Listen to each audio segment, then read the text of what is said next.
Carlos I de España y V de Alemania fue una de las personas más importantes del mundo y por descontado de nuestro propio país durante su reinado.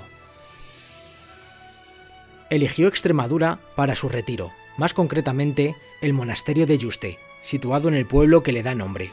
Yo, hace escasas semanas, he podido visitar esos parajes, he podido estar en esas salas, he deambulado por su alcoba, he visto su remanso de paz, he oteado todo el valle del Jerte desde la ventana donde él podía hacerlo y me he dado cuenta de la bucólica sensación que se experimenta al estar en ese sitio donde emana la energía telúrica.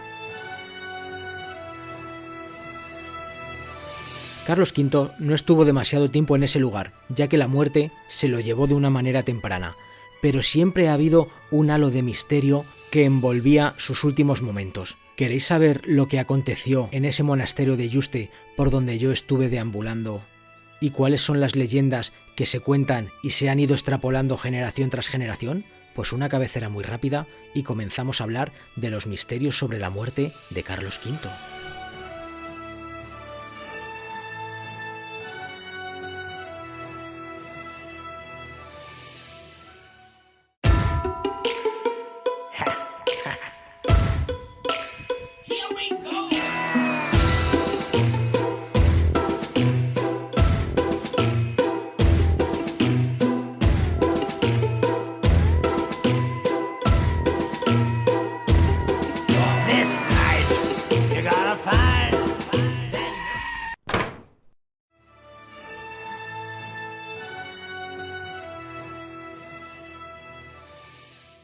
El último año de Carlos debió de ser un nido de amargura, porque lo que él constataba es que tenía bajo sus manos el mayor imperio que jamás había existido hasta aquel momento, y al mismo tiempo en lo que era su ambición de emperador, digamos, de estilo medieval, había fallado.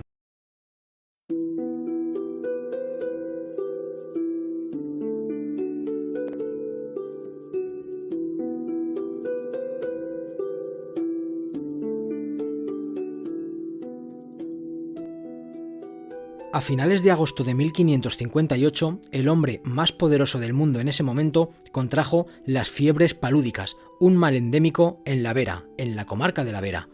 Las sangrías que le hicieron tampoco ayudaron a su recuperación. Así pues, a las 2 de la madrugada del 21 de septiembre de dicho año, en el palacio de Yuste, el emperador Carlos V agoniza en su lecho de muerte. Llevaba enfermo de malaria desde el 31 de agosto. Y por eso eligió ese emplazamiento para pasar sus últimos días de una mejor manera.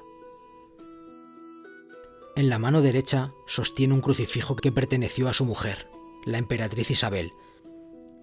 En su honor, en su alcoba, se lucen unas sedas negras a modo de luto, desde que muriera años atrás.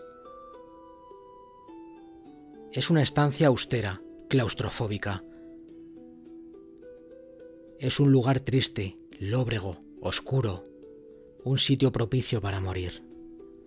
En su mano izquierda, un cirio de Montserrat. El hombre más poderoso de España había exclamado con fuerza «¡Jesús!»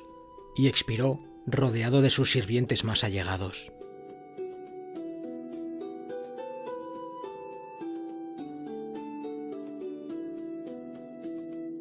Pero bueno, nos retrotraemos un poquito más atrás, porque ¿qué ha pasado para que un hombre que gozaba de una buena salud y que en el verano del 58 solo le molesta una ligera comezón en las piernas enferme tan gravemente y fallezca apenas 8 semanas después? Ciertamente no fue la gota, un mal que aquejaba a casi todos los reyes, monarcas y personas de poder de la época. De hecho, la gota le estuvo molestando desde que tenía tan solo 28 años. Pero no fue la gota la causa de su muerte. Unas fiebres palúdicas, como decíamos antes, contraídas a finales de agosto, acabó con la vida del emperador cuando todavía no se habían cumplido los 2 años de su llegada a Extremadura, al monasterio de Yuste.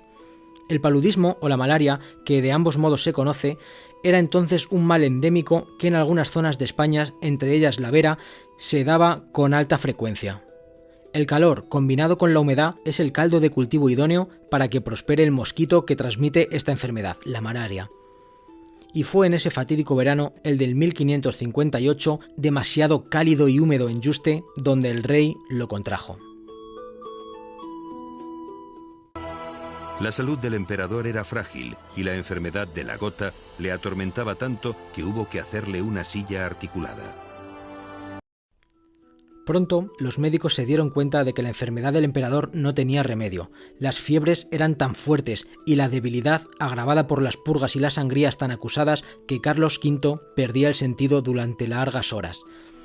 Os estoy contando todo esto porque cuando entremos en la zona de los misterios, quizá podáis entender que las visiones a las que Carlos V se vio sometido pudieran ser propiciadas o provocadas por las fiebres, los delirios y los vómitos, en definitiva, por el malestar de su cuerpo aquejado por esta enfermedad.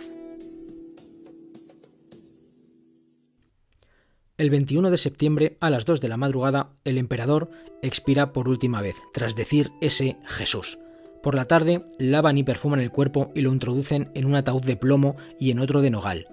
La iglesia del monasterio se viste con los cortinajes negros que se han mandado comprar en Plasencia y se coloca un gran catafalco con el ataúd en medio del templo. Durante 3 días se suceden las misas, hasta que el día 23 se decide a darle sepultura. Se cumple así el deseo del emperador de ser enterrado en dicho monasterio, este lugar por el que yo he estado deambulando y en el que en verdad os digo que se siente una energía muy poderosa.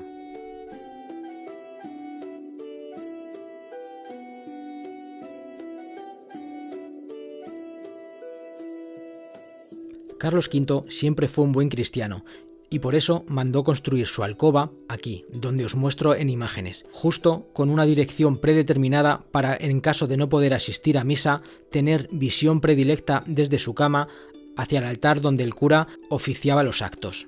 Dicho de otro modo, Carlos V, cuando no podía moverse de la cama, podía estar viendo la misa desde una estudiada perspectiva en la comodidad de su cuarto. Aquí falleció a los 20 meses de llegar. Su hijo Felipe II trasladaría los restos al Escorial. El monasterio hubo de ser restaurado completamente.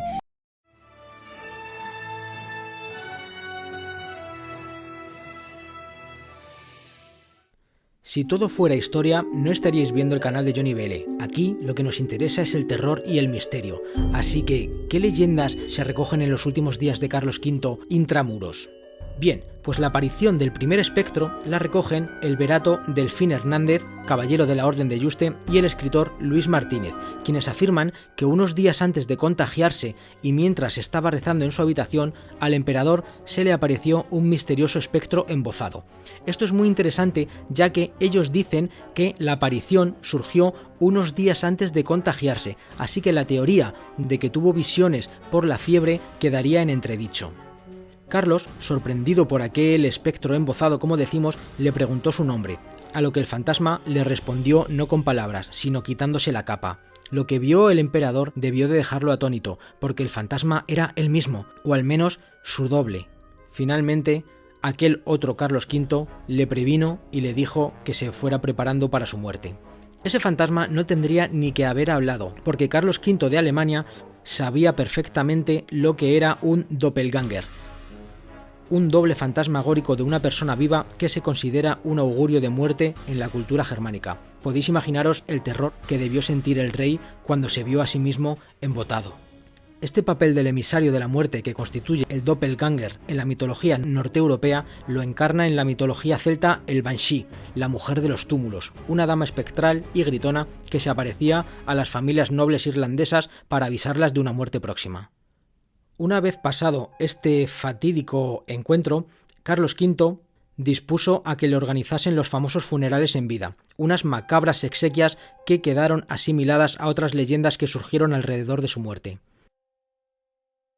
Y es que los sucesos paranormales siguieron adueñándose del tranquilo monasterio de Yuste, porque según contó años después, en 1701, Faminus Estrada, hasta los cielos se llenaron de extraños presagios. Leo textualmente: poco después que enfermó, se vio en España un cometa, al principio no de mucho resplandor, pero que creciendo la enfermedad aumentaba más la luz, hasta que, vuelta hacia el asiento de San Jerónimo la funesta crin, la hora en que Carlos dejó de vivir, él dejó de ser visto.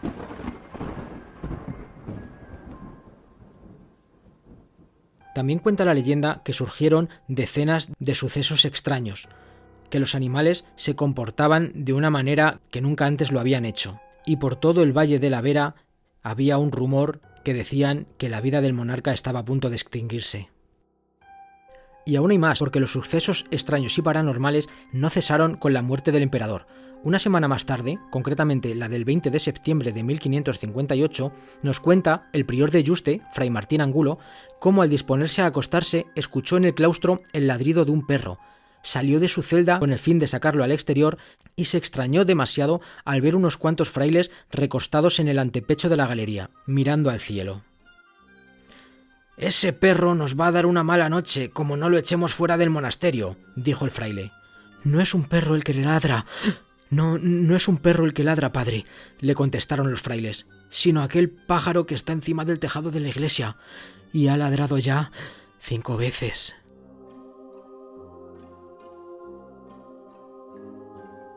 Cinco noches seguidas estuvo esa extraña ave realizando el mismo ritual. Llegaba desde la parte de Jarandilla, ladraba 5 veces y se marchaba en dirección a Garganta la Olla.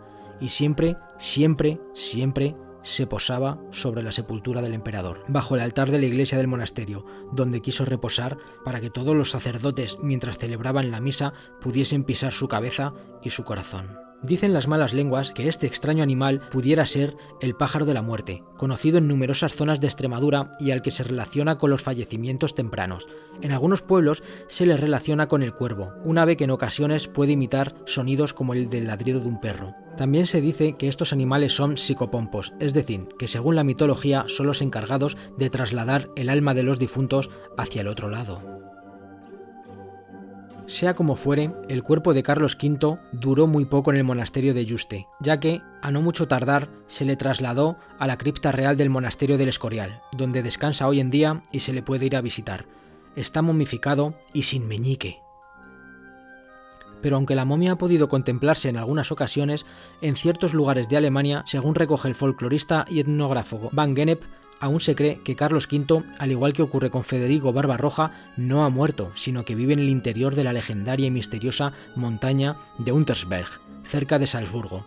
Está dormido y sentado junto a una mesa. En fin, todas estas historias de folclore y misticismo que tanto nos gustan. Yo lo que tengo claro es que ya he visitado el monasterio de Yuste y he podido descubrir en mis propias carnes que es una estancia algo lóbrega, inquietante, pero que a la vez se respira una calma chicha y que esos muros esconden más de lo que aparentan. Ahora lo que me queda es ir al monasterio del Escorial y contemplar la cripta real de Carlos V. ¿Quién sabe? Quizá tenga una aparición de una momia sin meñique que me abra el paso. Cuando lo visite, tened por seguro que os lo contaré en el próximo vídeo. Y hasta entonces, no os olvidéis de cerrar bien la puerta antes de iros a acostar, bichos raros, pues nunca se sabe lo que puede haber en el otro lado.